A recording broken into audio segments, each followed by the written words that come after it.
මෙවර බලපොලේ කලාපේ සූරතාවය අපි තිරනවා මයිකල් අල්වින් හිරවරුන්ගේ යටතේ සාධුවන් ක්‍රීඩකයන් පිරිසක් තමන්ගේ පාසල මේ ආකාරයෙන් ඔසවා තබමින්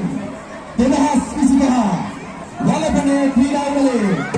සමස්ත ශීඝ්‍රතාවයට හිමිකම් තියනවා සමස්ත කණ්ඩායම් ක්‍රීඩා ලැබුණු 40ක් ලබා ගැනීම ජවනහා පිටිය ලැබුණු 225ක් තමන් ඉදිරියේ සනිටුවක් කරගැනීමෙන් උණු ලකුණු 265ක් ලබා ගැනීමෙන් සමස්ත ශීඝ්‍රතාවයට හිමිකම් තියන්නේ